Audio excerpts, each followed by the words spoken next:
What is up, everyone? Welcome to another episode of the Afterlife podcast. Yeah! Welcome! So today's episode, we are going to be diving into convoluted timelines in horror, and there is a lot to unpack. But we are joined in the studio with us is Brian Emerick, one of Jenny's friends, who is a horror aficionado. Yes. And has some things to say about this as well, so... I do. Thanks for having me. Yeah. Thanks for being here. So we're going to start off with the Halloween franchise because it's October. We're breaking down the Halloween movies on the YouTube. Decorated for Halloween. Exactly. We're breaking down all the Halloween movies on YouTube, so it just makes sense to get into one of the messiest, convoluted timelines in all of horror. Where do we even start with this one? I guess where it gets the most messy is probably 3. Well, where it starts the messiness. Well, no. So, but I love 3 for so many reasons that are not to do with Michael Myers whatsoever, and I think that's why it's great. Yeah. You have to take it completely out of the series altogether. You have to watch it with the lens that this is not a Michael Myers story. Right, Once you do that and realize that this is a great story set at Halloween, revolving Celtic traditions, which is where Halloween fucking started. Yeah. Also, can I just mention, I'm pretty sure Halloween 3 is the only one where they actually pronounce Samhain correctly. Yes, it is. Because every other movie they call 5. Samhain. They butcher it in 5. What is wrong with you? Yeah, they do that. You're right. Can you not just Or no, 2. They butcher it in 2. 2. Yeah. And then they do it again in 4 and 5, and at the end of 6, in the producer's cut at least, Paul Rudd says it to Michael, and that's what makes him freeze in the hallway, you know? And he says Samhain. It's like, really? Come on. It's weird. Couldn't do just the tiniest little bit of research first? Yeah. It's weird because it could just be any other movie. It could just be called something else. Yeah. I think people would have liked it a lot more. Season of the Witch, you mean? Season of the Witch. If they just called it Season of the Witch. Yeah, just call it Season of the Witch. Take the Halloween 3 title off of it. It's a great fucking film. Yeah. It seriously is. Tom Atkins is phenomenal in his role, even though he's a douchebag. He's great. He's a philanderer. He likes the women. That's okay. The effects are very 80s, but also the effects on the masks are great. Oh my gosh! And when you look see phenomenal. the masks, all this, when the snakes and stuff come out, yeah, it is yeah. I get the ooze. You get a lot of lasers and you have synth and stuff, which is very 80s. Right, right. I don't know. In the best way. I think it's probably got one of the best opening sequences because it's so flashy and it's so different from the first 2. It does, and then they reused it for ends. Yeah, which is, we'll get into that one. When interesting. Yeah, but I also like that it had one of the most catchiest jingles. Yeah, Silver Shamrock. Yes, I still sing that in my head just randomly. Right. Same. So okay, what's today? Today we are recording on the 5th. October 5th. 26 days to Halloween, Halloween, Halloween. 26 days to Halloween, Silver Shamrock. You're welcome. You're welcome. We are still getting sued for copyright infringement. No, we were singing it. They can't pick that up, right? I don't know either. I don't know. But, I mean, to go back to the beginning, so you have Halloween 1978. Right. 81 is when 2 came out. Can we just say that 1978 it's probably the pinnacle of slashers? It is definitely... It's what started it all. Well, it's not what started it all. It's no. what made it most popular. Yeah. Psycho started the American slasher genre, but Black Christmas was definitely up there too. Huge inspiration. Halloween is probably the most iconic, most recognizable. You say slashers, Michael Myers is one of the top 3 that you think of. For sure. You know, specifically the 80s slashers, because that's when that subgenre of horror exploded. Yeah. But yeah. But it exploded because of Halloween. No, definitely. It was because of Halloween that people were like, oh, we want to make a movie that's like that, but just a little bit different, which is exactly why we got Friday the 13th. Exactly. Yeah. But so then you go from Halloween to 1981's Halloween 2 that John Carpenter did not want to fucking write, but they were like, here's a truckload of money, write this. And then he drank a 6-pack of beer every fucking day to write the script just to get through the fucking shit process of writing said script, and then he created one of the greatest fucking plot holes, or... plot points, or not, arguably contentious. There we go. Yeah, right. That's been that Michael and Laurie are siblings. Yeah, and then they play off that for all of it, except for the most recent trilogy. Yeah, where they completely they're like, that was just a rumor. The granddaughter says that, right? Yeah, in the very first one. Yeah, she's walking with her friends and Laurie's granddaughter, and she's like, nah. her boyfriend or whatever is like, isn't she his sister? And she's like, no, that was just a rumor that people Very made up. meta. Like, Yeah. Oh, yeah. No, that was just... No, that was just a rumor that people made up. They did go back, and when they did the TV version of 1, Two. they... Oh, yeah. One, Yeah. They were like, well, we need more time in here because we need to make They it 2 padded hours. it out for the TV. Yeah, So they made the parts with the sister stuff while they were filming 2 and injected those in. So then Yeah. So He something likable. I actually just found out this morning, because I was, I typed in Halloween 4, I think, and up pops the actor that played Michael in Halloween 4. George P. Wilbur. Mm-hmm. And I found out that Michael has a middle name. I mean, of course he has a middle name. We all probably, like, most people have middle names. Most serial killers have a middle name. Yeah. John Wilkes Booth, you usually say it when you say their name. Right. Lee Harvey Oswald. So, actually, Michael's middle name is Audrey. Again, Audrey. No, but I researched this. So what happened is, see what had happened was Carpenter did give him that middle name. And it was, like, nonchalantly said when they're picking Michael up for his transport, only in the TV version. So it becomes canon, but only, nobody ever says it again, and it's Right. only in the first movie and only in the TV version, never in the theatrical cut, and probably not on the cut that we have on DVD Yeah, at I mean, home. they don't even have that on DVD.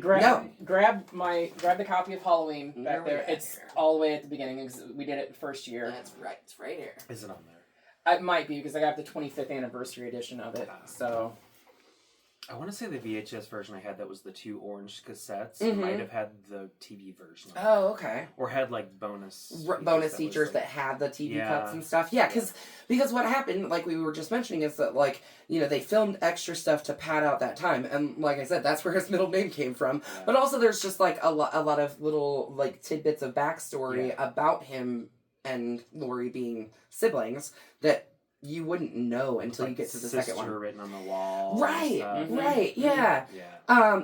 I also found it really it's not on funny. here. I thought it might have been. We do have like a whole bunch of like discussion panels from Halloween 2, Halloween 6, I'm sure there's a on-set version footage of of it. 5. Right. Somewhere digitally. I found it really funny.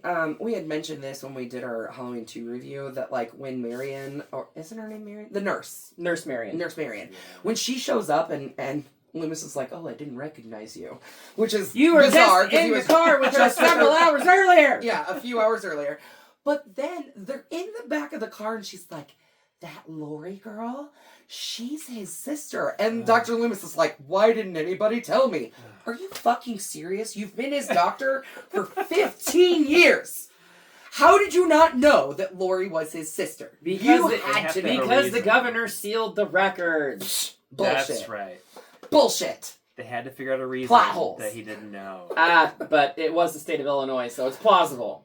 True. By the way, we all live in Illinois. We do. We do. So we Where can do talk we trash know about where Haddonfield So- is supposed to be located. So in so Illinois? it's funny. I was watching Six last night in bed after we recorded our 100th episode. But it was next to Dwight in Yeah. 6. That Okay, makes so sense. But- closer to like Chicago, lower Chicago. But in the new trilogy, right? Mhm. The 2018 yeah. and on, David, it's in Howard. Warren Yeah. County, which Okay. is on the other side of Galesburg. oh, Huh. interesting. All right. I mean, it wasn't filmed anywhere in Illinois. No. so- No, It was was filmed in much- California. Yeah, California. Yeah. California Palm or trees Salt and- Lake City. They did a lot of filming in Utah. Okay.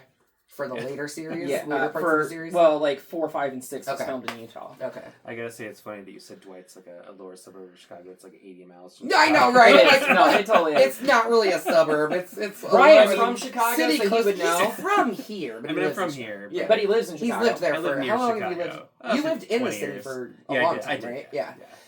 So it's Yeah. funny when people say that. Right, Sorry, right. I'm anyway. like for Regardless. me, it's like that seems like a lower suburb to me. Is it north It's of up here? there. It's probably Yep. Chicago. I mean, really. Yeah. Because people will like It's people will be like, "Oh, cornfields. you're from Illinois, like near Chicago." It's like, no, not even close. I'm from the other part of the state. It's like there's Chicago, and then there's the rest Everything of the else. state. Southern, Right. Southern Illinois. Yep. Yeah, and Central. even though we're really central Illinois, Central. what people would call us south They would. in Chicago, they Yes. are. Like that's Southern Illinois. That's So not then us. we go from 2 We get the Halloween 3 Season of the Witch, which is a completely unrelated timeline. Which we all love, okay? Michael only... We'll make that very clear. All three of us love that fucking movie. Yes. We do love it, but Michael has nothing to do with this series, and let's face it, Halloween basically revolves around Michael now. Yeah. But he is seen in the film. Yeah. He is seen in the film, on the TV, in the bar, advertising Halloween. Well, so I think it's really funny because, like, that means that same universe movie is in universe, not the actual... I'm sorry, yes. Yeah, so the movie is in universe for Halloween 3. Unless it's, like, based on a true story. Yeah, true. I guess it could be. It could be. Now, you want to talk about in universe, we're going to jump ahead a little bit here with Halloween, I think it's Kills? Okay. Maybe it's one of the new is a part of the new John Carpenter's Thing is being shown on a TV in one of those films. That's which awesome. means that if John Carpenter exists as a director in the realm of Halloween, he made a movie about the serial killing events of Halloween in universe. Interesting. I like that. Pretty cool. Yeah. It makes it Fuck totally canon. like fucking mind blown, right? I love Easter eggs. Me too. Scream has a lot of. Oh yeah, for sure. Well, Behind you, Jamie. Behind you. Well, they did that as an homage to the original Halloween, where they were showing the thing from another planet on the TV when Laurie was watching the kids. Right, and it's funny because they're both named Jamie, but then later in, because you got Jamie and Jamie Kennedy, and then later in the series, though, with his niece, it happens the exact same way, where she's talking to him, she's talking to the Stab movie, behind you, Uncle Jamie, or whatever she's saying, or she's saying behind you, Randy. Yes, and she's like, behind you, it's just, it's so funny how it rolls together like that, but yes. So then from Halloween 3, we go on a tangent, because we get 4, 5, and 6, where what Laurie I like to call the Cult of Thorn trilogy. Or the Jamie Lloyd trilogy. The Jamie Lloyd trilogy, yeah. I've heard both intermixed. When we go to review, Thorn is not technically in 4, but it's considered part of that trilogy because of Jamie Lloyd. Yeah. But so at this point, Laurie has died. Yeah, she died in a car accident. Whatever. And in fact, Jamie Lloyd actually has pictures of her that are stills from the first movie. Right, they're production stills, actually. But it's that's my mommy. When there's a person hiding in the bushes taking a picture. Right. But she's been dead for 11 months. Yeah. Allegedly. Yeah. And so she had a daughter at some point.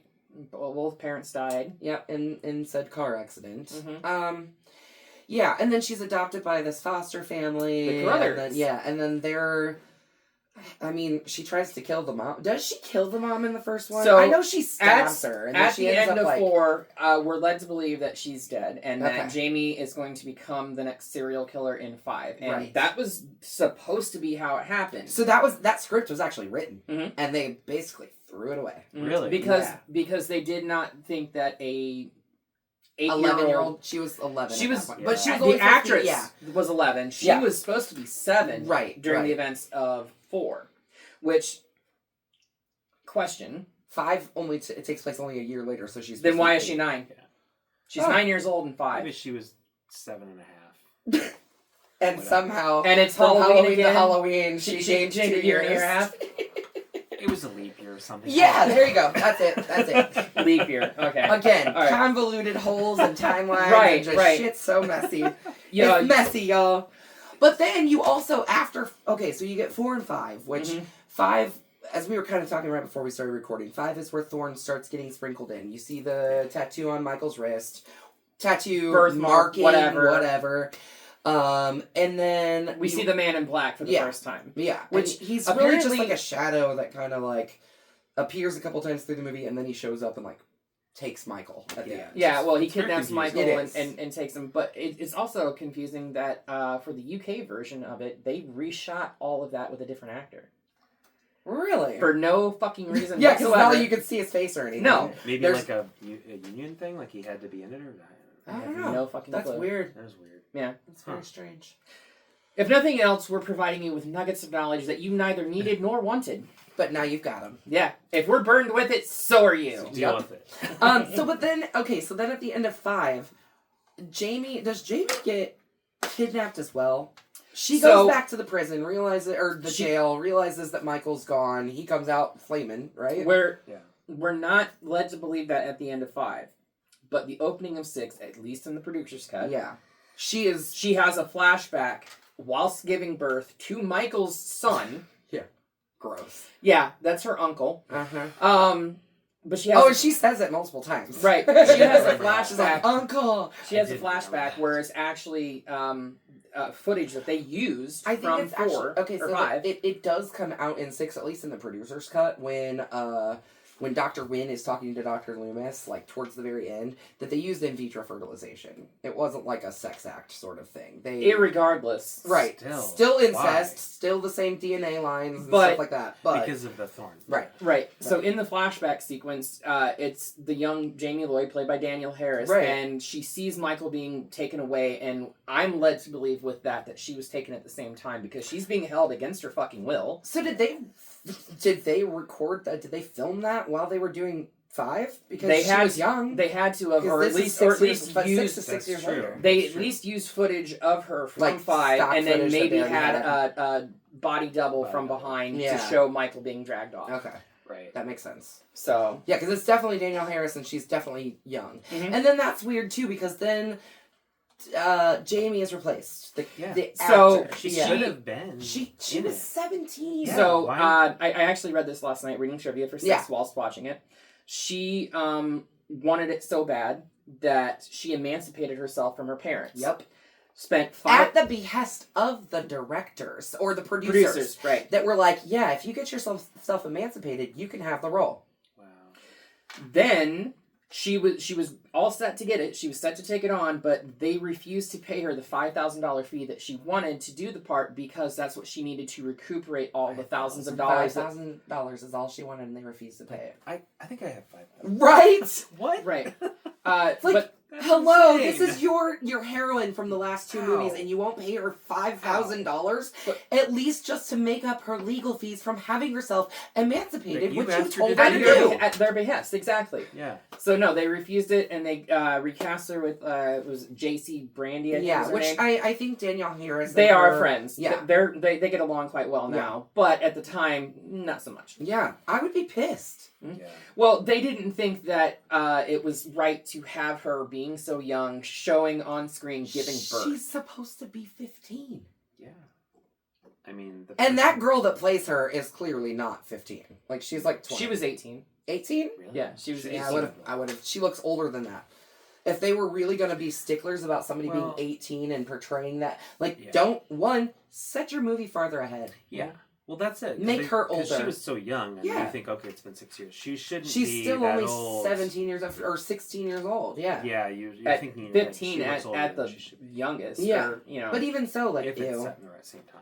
Right. Yeah. Well, they do say that it has been 6 years from the events of Halloween 4, yeah, they mention it 89. because the town of Haddonfield isn't having Halloween anymore. And in 6 is when they're trying to bring back Halloween to and they bring back the shock jock DJ. Shock jock DJ. Yeah. Too soon. Yeah. It really is. And even in 2018, I think, when they're celebrating Halloween again, I think Lori even thinks, like, y'all gotta stop this shit. Seriously, just end it. Do you want the boogeyman? Because this is how you get the boogeyman. Okay, so then we take 3 years off from the series. We come back in 1998. 1998, 20 years after the events of Halloween 1, at the behest of Jamie Lee Curtis. She pushed to have this film made. Yeah. And then it rewrites everything. 2 kind of still exists in the same timeline. But it rewrites 4, 5, and 6. It never happens. And instead of having a daughter now, she has a son. Played by Josh Hartnett. Yeah. One of his earliest roles. So it's very interesting because Halloween introduced Jamie Lee Curtis. Yeah. Halloween 4 introduced Danielle Harris. Halloween 5 introduced us to Paul Rudd. Yeah. Halloween... It was his first big screen. I think they filmed Clueless. Right? 6, yeah. They filmed Clueless before Halloween 6, but Halloween 6 came out before Clueless. Right. Yeah. So, yeah. But it only had a limited theatrical run. But then we get Josh Hartnett being introduced in, H2O. Or H20 or whatever. Say that I loved 1 and 2, and I didn't see 3 for a long time. I never saw 4, 5, and 6. before I saw Age-20. So for me, and I saw Age-20 in the theater. Yeah. So it was for me, it's 1, Yeah, 2. because that was like that was like our age. Yeah, You're so I what, saw that. a year or two older than me. Yeah, You're a couple years. 43. 3? Okay. And so then 1, I was like, 2, 3. okay, that follows because it's just right. And Yeah. because I didn't know what was in the Right. middle, so I thought, okay, well it's just moving on from what I knew. Right. And so then recently I kind of went back and saw the last couple of years. I saw the last. Yeah, middle. I think it's probably only been like the last maybe 4 or 5 years that I realized just how messy it is. Yeah. Like I always knew it was like, oh, that's weird, and then they messed that up, and now she's not this, and it's like, but like I don't think I ever sat down and watched them all the way through, like the entire series, and I did that last October. And watched literally everything. We're doing it again this October because we're doing it again. We're actually reviewing it, but I just did it because I wanted to last year. And yeah. Once I got to the end of 6, and then you go to Age-20, and you're like, wait, what? Right. Well, so all doesn't exist anymore? Right. Backtracking to 6, the reason why 6 is so convoluted and so messed up is because they test screened it for a group of like 14-year-old boys that didn't understand the ending, which was initially Dr. Wynn, which was... No. So you need to see the producer's cut because it really does explain it a lot better. It explains it better, but it's still not... They were supposed to be transferring the power of Thorn from Dr. Wynn to Dr. Loomis. Right. The kids didn't understand from Michael to Danny. Right. Not Steven, his son, but to Danny. Right. Who is not biologically related to him? No. So, because... Yeah, that makes sense. Well, they explain it that the evil's supposed to be ending their entire bloodline, and it transfers to another bloodline. And they were going to kill the baby. Got it. Anyway, they went back to do reshoots. This was... February of 95. Okay, so all of this... by the way, 5 is the only one that was actually filmed during fall. Figures. Well, the other ones they had to get... Or 6. 6 was the only one. Big gourds, and they had to put them in and paint them, because they were the right color. The problem with that, those reshoots, Donald Pleasance had already passed away. Yeah. Oh, that's right. He passed away in February 2nd of 1995 due to complications with a heart valve replacement. Yeah, and this was before the new timeline where you can actually use AI to make somebody they had somebody on set that looked very much like him, and then they just face swapped it basically. Well, I don't even think they face swapped it, but then they also had somebody that could mimic Donald Pleasance's voice. Yeah. So. But so because of his... I shot him 6 million times! Sorry. Again, it keeps just getting... I know, bigger and bigger every time I say it. But no, because of that passing, that's one of the reasons why the theatrical cut is so fucking messed up, because they had to take out a lot of the stuff that they were going to reshoot but couldn't because he was gone. Now, the producer's cut of that does reinstate a lot of it, but up until Scream Factory got a hold of it, it was all low budget, very grainy, not good looking. Yeah. They remastered everything from the original negatives, and that's why we got the great looking producer's cut that we have. It's so good. If you guys haven't watched 6, the producer's cut, it feels like a much better ending. So that was the only one I've seen. Yeah. Because I watched it recently when that came out. And so I thought, because I know people said that, they don't like it, but I thought, it's not bad, and Paul Rudd is fun to watch. Yeah, he is. And so I thought it was decent. I mean, it doesn't really fit with things I know about the Halloween series, but it was fun. Yeah, and it's, I mean, honestly, it's the only one that overtly has this weird mysticism sort of thing to it with a family line and a cult and all of these people. But I kind of like it. It's kind of it makes it interesting and fun. Right. I'm just trying to retcon into previous ones. So I was gonna say it also kind of relates a little bit to 3 with the Celtic mythology and all of that. So those are the only 2 that play off of the whole Celtic, mysticism, mythology, whatever. Piece of Stonehenge. Yeah. Right. Okay. Whatever. It's so silly, and I love it. I know. So then there's a little piece of Stonehenge in every mask. Every single mask. Right. So then we're back to H2O. We got Josh Hartnett being introduced. Laurie Strode is back, but she's not called Laurie Strode because she faked her death in 2, or allegedly, or whatever. And she is now teaching, being a very posh private academy in Southern California. Do you know that posh academy is the exact same location that they used for the mansion for the end of Scream 3? I heard that. Yeah. Okay, Yeah. I can It's see the that. mansion. It's Milton's Visually, mansion. I can Yeah. see that. Yep. Yeah, I think when we did They Scream covered 3 up the pool and made it a tennis court. Yeah. Like they put like a big cover over the top of it and like made it like a Huh. gym area for the school. Yeah. Alright. Yeah, when we reviewed Scream 3, going through the footage for that, I saw James from Kill Count mention that. Oh, okay. Gotcha. Yeah. Makes sense. I love the Scream 3 review, Yeah. and I agree with everything you said. pretty much. It's ridiculous. Especially the damn voice changer. Oh, I hated Which that actually, so we should talk a little bit about Scream. Let's finish up talking about Halloween, but I think we should talk a little bit about Scream because that retconning messes up a lot of the timeline for that whole thing too. So Michael is... So at the end of H2O or H20... Well, no, he breaks into Nurse Marion's house, Right. ransacks her office, finds the files, and tracks down the fact that Laurie did not die, Right. and Because drives Nurse across Marion country. knows fucking everything, apparently. Right, more than Dr. More than Loomis, Dr. apparently. Loomis, yeah. But he drives across country and goes on a murder spree. For reasons. Yeah. But we don't know what he's been Same doing. reasons as always, trying to kill his sister. But we or don't know what he's something. been doing for the past 20 fucking years either. We don't. At least was he's not he living locked in a up? sewer. Was he locked up? I mean, we'll Was get he to out it, and but about? it's very similar to one of these other ones. Right. And we'll get into that. But then At the end of H2O, though, I thought for sure it was done. that was it. It was done She because cut off his fucking head, okay, you guys? Yeah. Did she, though? No. No, she sure didn't. According to Mustafa Akkad, is that right? Yeah, I think that's his name. Yeah, Mustafa Akkad. No, she did not. She cut off some security guard's head. EMT guy. EMT, yeah. Because Michael switched. His mouth was taped? Yes. No, his mouth wasn't taped. His larynx was crushed. He Yeah, couldn't that's fucking right. He talk. crushed his That's throat. right. But why if that's the case, I'll buy it. I'll buy it. I'll sure. buy it for Why is he argument's chasing sake. her? Why didn't he take the goddamn mask off? He Yeah. knew he had a fucking mask on his face. Yeah. He had to have known he had a mask on his Yeah. face. Take the fucking mask off. Mm-hmm. She cut the nerves to his arms. He couldn't move his arms to pick up. Some. He was reaching for it. He touched the face.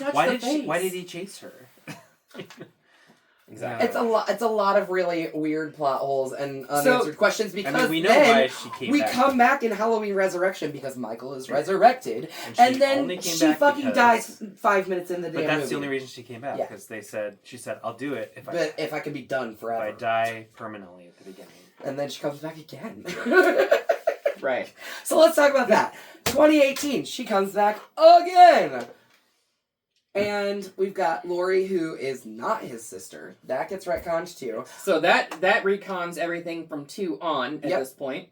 So 2, 4, 5, 6, 7, and 8 are all Gone. Gone.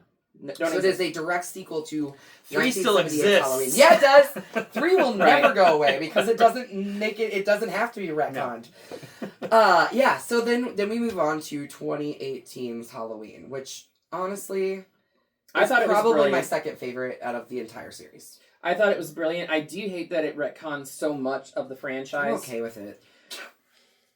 Sometimes I'm you also need to okay start with it. over, and I feel like But I don't have the same love yeah, as yeah. you do because I didn't see them. Right. The first Halloween movie that I saw besides 1 and 2 was actually 6. And Same. then I had to go back and watch 4, 5. Oh. Same. Because 6 came out in what, 95? 5. Yeah. So it was like right around that age when I was like starting to, like I was like 12. So I was like starting to really get into horror, and it was like, it came out and I was like, okay, I want to watch that, you know? Mhm. And it was That one makes of the sense. first ones that I had seen It aside doesn't say from the Halloween original 2. 6. It says Halloween the Curse of Michael Yeah, Myers. So it's because- not like you're like, oh, well, I have to watch 3, 4, 5, Exactly, 6, exactly. Right. Although, I guess it probably didn't make sense. I don't know. They do a lot of explaining in 6 to at least get you on the same page.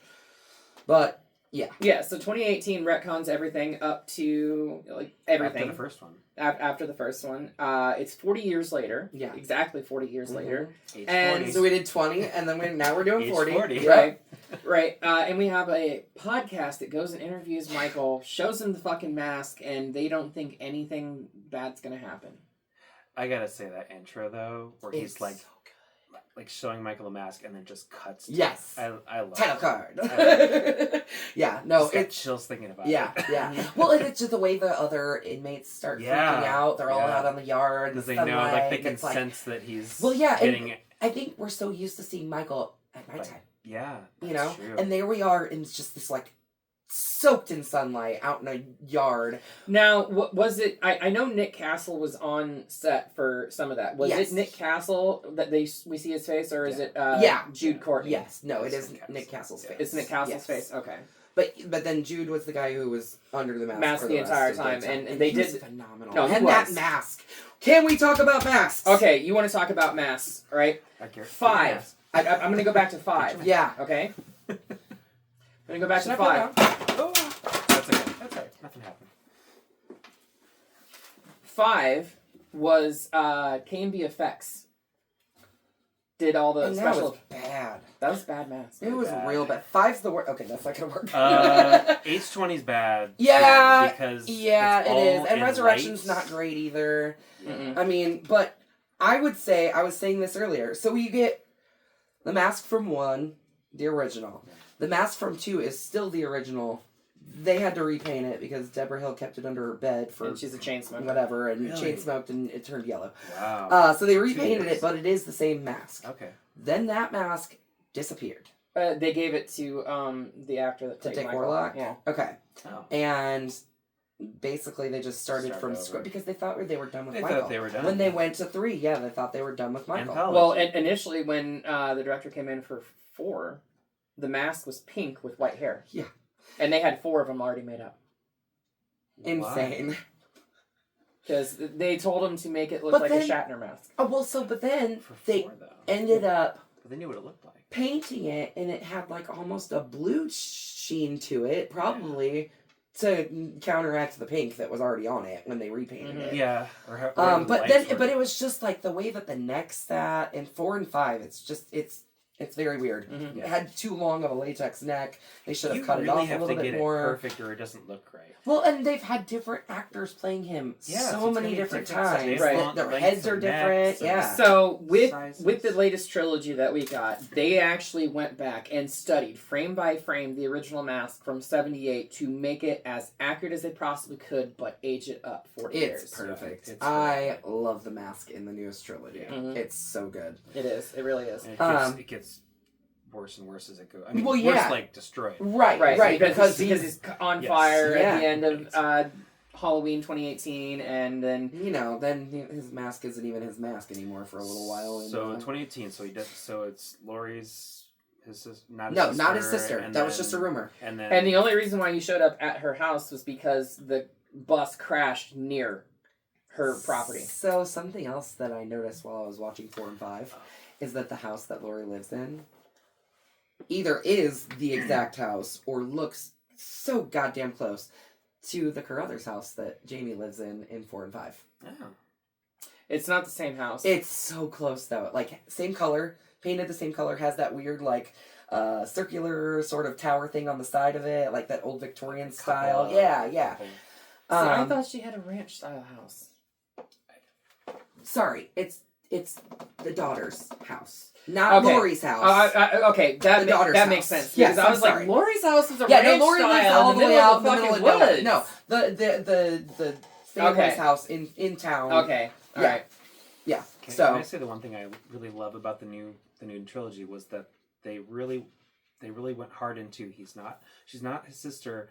That was, you said it was just a rumor, but I like that she thinks that he's after her for some reason in particular, but really there's no reason. Like, Nope. he just happens to be near her and he sees her and he starts to follow her. But right. just like the first movie. Yeah. Same with There this, was and no then- real reason and for then- him to have started But- stalking her. and then in near the first end, one. everyone's like, no, he's just, he has nothing Yeah. to do with you. The Yeah. the biggest problem that I have with the most recent trilogy is the convoluted storytelling that was put out by David Gordon Green. Yeah. Michael is always going home. That's the rules that they established in the one. That's the rule that they established in really Kills. moved it. It ruined it. Then, from Kills to Ends, was it 5 years in between? Right?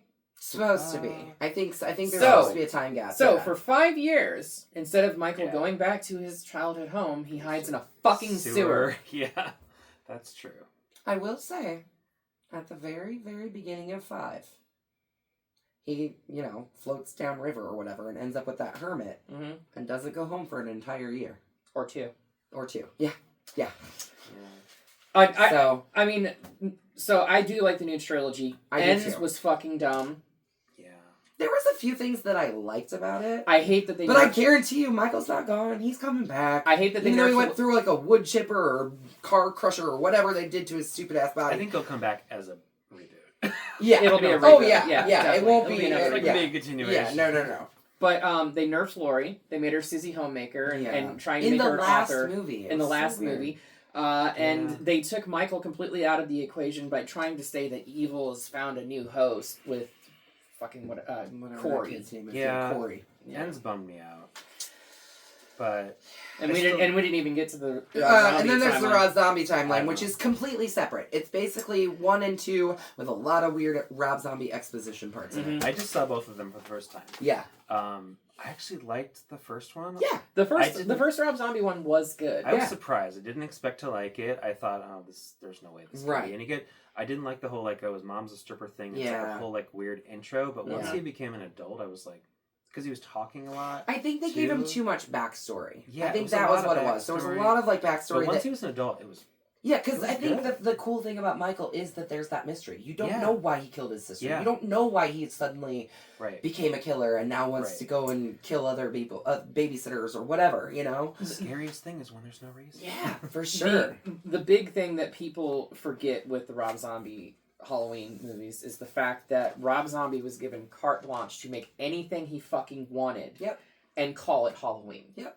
The production company said, take whatever story you want to make, and we'll call it Halloween. He probably could have done a story not even about Michael. He absolutely could have. But as a revered fan of John Carpenter's work, he opted to pay homage to it in his way. And I think the first one did a good job. The second one is real messy. Well, it's weird. The second one had a lot of studio interference and everything like that. And Rob Zombie said that he had a terrible time making the first one. He didn't want to make the second one, but he's like, well, if I made it through the first one, it won't be as bad on the second one. But it was worse. I didn't get the whole his mom's a ghost and she wasn't evil. The unrated director's cut makes a little bit more sense than the theatrical cut of 2, but not much. It's kind of like the producer's cut of 6, right? It's just kind of okay, whatever. Try to go back and say his mom was bad, but she wasn't. Yeah, his sister. I mean, his dad definitely sucked.